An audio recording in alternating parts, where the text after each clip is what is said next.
Mayroong kaguluhan nangyari sa isang pagdiriwang sa bahay ni Don Timoteo, kung saan may sumabog na lampara. Agad na umuwi ako mula sa bahay ni Kapitan Tiago at hindi makatulog. Dito ay nakaisip ako na gumawa ng balita na bayani ang kapitan, ang mga priling sina Salvi at Irene, at si Don Custodio, at pagtatakip sa totoong nangyari. Ako si Benzaib, isang mamahayag na Kastila.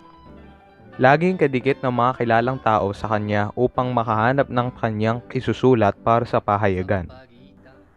Hindi siya patas sa paggawa ng balita dahil may kinikilingan ito, at ang mga itinala niya lamang dito ay ang mga bagay na ikapapabor ng mga Kastila.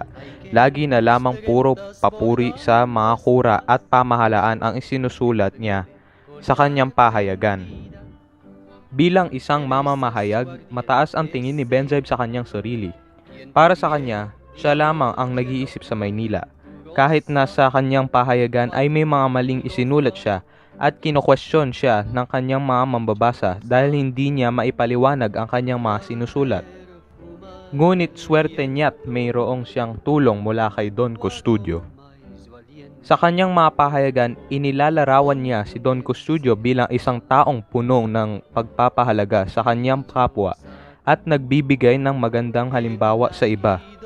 Binabansagan niya si Don Custodio bilang buena tinta, haligi ng karangalan, simbolo ng katalinuhan at sagisag ng katapatan. Laging ipinagtatanggol ni Benzaib si Don Custodio bilang kabayaran sa mga kabutihang tinanggap niya.